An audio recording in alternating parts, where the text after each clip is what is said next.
Hey guys, how's it going? Ricky Widmer here, and I am back after a week of being sick. I'm back here to give you my fantasy pickups, this time for week number 9.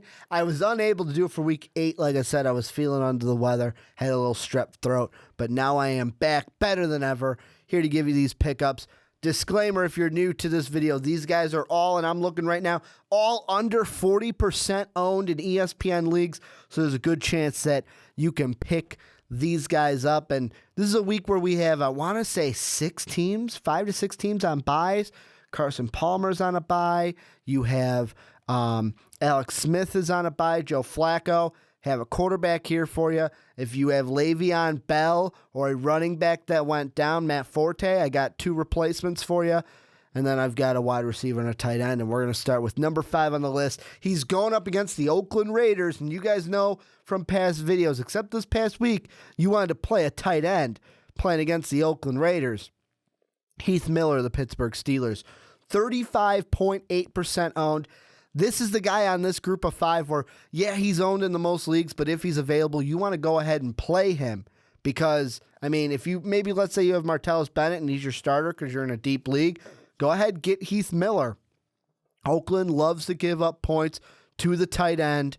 Heath Miller going to be a good option, especially with Pittsburgh not going to be able to run the ball maybe well enough because of Le'Veon Bell's injury.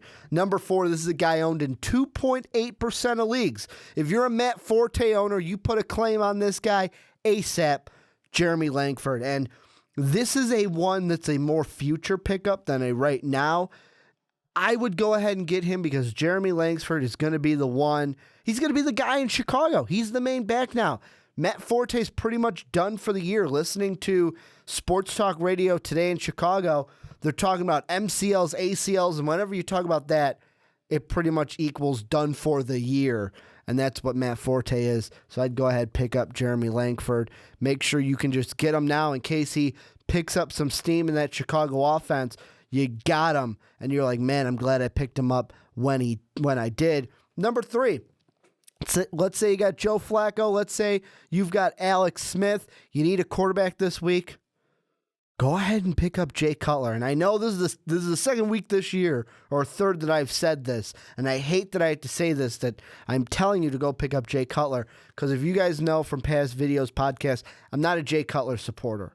Can't stand the guy, think the Bears have to go somewhere else, but he's owned in 20% of leagues, going up against San Diego, who gave up 22 points this past week to Joe Flacco. Jay Cutler in the past 4 weeks has been at least a 17 or 19. Said 17 points twice, 19 points twice. Fantasy option at the quarterback position. San Diego gives up some points to the quarterback. Monday night game could do some good things for you. My number 2 guys on the other side in that game, Malcolm Floyd. Let's say you got a Steve Smith. You need somebody to fill in for an injury. Malcolm Floyd, 27.8% of ESPN leagues. Chicago, a team that gives up points to the wide receivers. Did you see the catch that Roll let Charles Johnson get last week? I mean, the interception that should have been. Come on, man. You got to make a move on that. But you guys can see by my shirt, good thing that he didn't. Also, did you see what Stephon Diggs did against that Bears defense last week? Malcolm Floyd could have a big game in this one.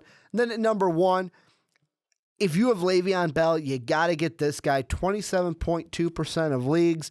D'Angelo Williams. D'Angelo Williams is not chopped liver.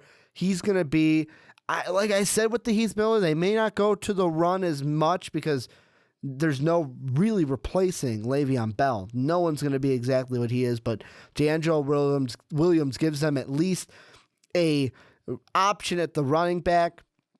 If you need a running back, maybe you add Matt Forte, you have Le'Veon Bell, go ahead and get Williams, going to be the main guy in Pittsburgh, and he's going to score some fantasy points for you this week and moving forward. But that's going to do it for my fantasy pickups here in week number 9. This is where you guys let me know, is there anyone that I left off this list? Of course, can't get everyone on, only as a list of 5, but let me know down below in the comment section what you guys think. Also, hit me up on Twitter, hit me up in the comment section if you have any fantasy football questions. I love answering all the fantasy questions you guys have to help you win your week each and every week in the NFL. I mean, you can go ahead, hit me up on Twitter and stuff. Right up here above my shoulders, all the links you need to know. Hit that like button, that sub button. Thank you guys for watching this video, but as always, have a good day, everybody. Vikings suck!